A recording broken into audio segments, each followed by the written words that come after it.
नमस्कार। भारत ज्ञान शो में एक बार फिर से आपका स्वागत है। The story of my transportation for life में विनायक दामोदर लिखते हैं, जब वो पहली बार काला पानी जेल पहुंचे, उन्हें डेविड वेरी के शब्द सुनाई दिए, वेरी गुड। अंडमान की सेल्यूलर जेल को काला पानी की जेल क्यों कहते हैं? क्या है भारतीय इतिहास की सबसे कुख्यात जेल की कहानी, और क्यों इसके नाम से ही लोग थर-थर कांपते थे? आज हम बात करने वाले हैं सेल्यूलर जेल उर्फ सजाए काला पानी की। सेल्यूलर जेल का निर्माण 1896 में शुरू हुआ था और 1906 में ये बनकर तैयार हुई थी। इसका मुख्य भवन लाल ईंटों से बनाया गया है और ये ईंटें बर्मा से मंगाई गई थी। काला पानी की शुरुआत होती है 1857 की क्रांति से। 1557 और उसके बाद भी जिन लोगों को पकड़ा जाता था, अंग्रेज उन्हें फांसी पर लटका देते थे या तोप के मुंह से बांध के उनको उड़ा दिया जाता था। हालांकि अंग्रेजों को इस बात का डर था कि इस तरह की बर्बर सजा की वजह से असंतोष और ज्यादा भड़क सकता है, और इसी अनजाने डर की वजह से अंग्रेजों ने इन्हें मेनलैंड से दूर भेजने की ठानी, जहां से एक कैदी किसी भी तरह का विद्रोह की आवाज नहीं उठा सकता, और ऐसे में चुना गया अंडमान द्वीप।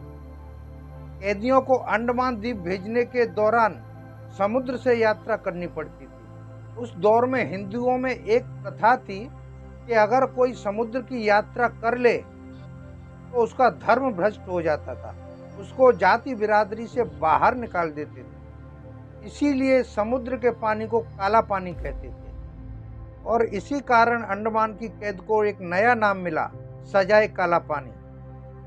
1857 के बाद 200 कैदियों को पहली बार अंडमान भेजा गया।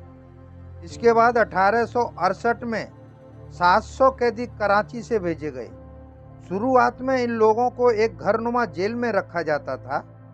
1890 तक कैदियों की संख्या में काफी इजाफा हो चुका था।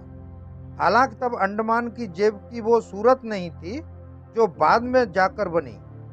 कैदियों को मेनलैंड जेलों के मुकाबले अंडमान में ज्यादा आज़ादी मिलती थी, इसीलिए कैदी यहां आना प्रेफर किया करते थे।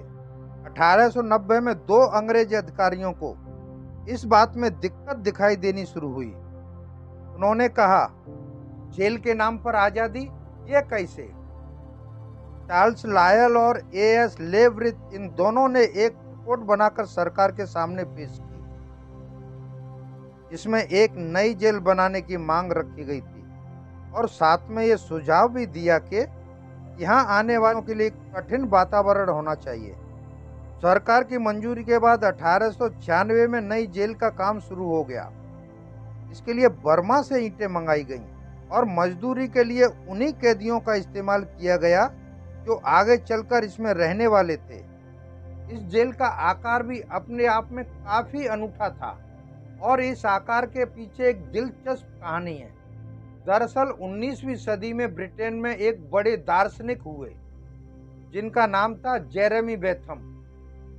बेथम यूटिलिटेरियनिज्म नाम की विचारधारा के ध्वजारोहक थे। मोटा मोटी कहें तो कहता है कि कौन सी चीज अच्छी है ये इस बात से तय होगा कि वो कितने लोगों का भला करती है। जिस तरीके से ज़्यादा लोगों का भला होगा, सुनने में बात अच्छी लगती है, लेकिन इस विचारधारा के साथ एक समस्या है। इस दर्शन के अनुसार मानो एक आदमी को मारकर अगर 5 लोग बचाए जा सकते हैं, तो एक को मारने में कोई हर्ज नहीं।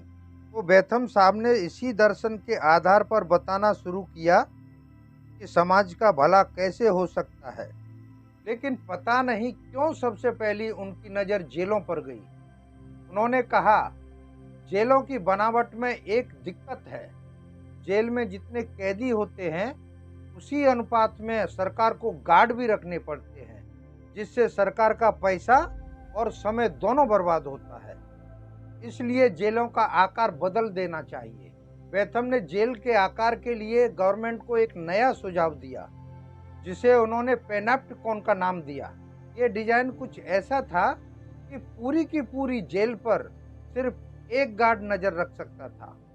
बेथम के जीते जी तो ये आइडिया कुछ पॉपुलर नहीं हुआ, लेकिन उनकी मौत के बाद सरकार ने सोचा व्हाई नॉट।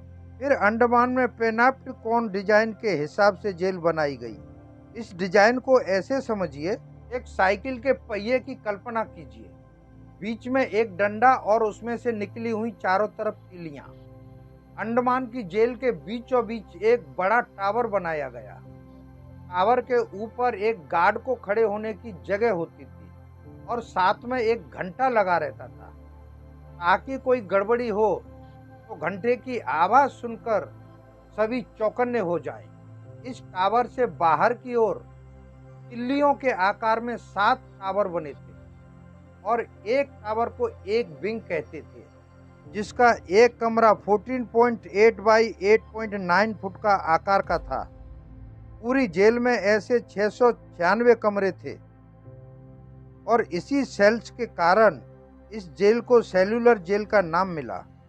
ये सेल यानी कमरे इस तरह से बनाए गए थे ताकि एक कैदी किसी दूसरे कैदी से संपर्क नहीं कर सके। जेल की हर विंग का मुंह दूसरे विंग की दीवार की तरफ था और हर कमरे में करीब 9 फुट ऊपर एक छोटा सा रोशनदान बना हुआ था, जिससे हवा और रोशनी बाहर आ जा सके। साल 1906 में इस जेल का निर्माण पूरा हुआ। इसके बाद भारत के सबसे खूंखार कैदियों के साथ राजनीतिक कैदियों को भी यहाँ भेजा जाने लगा।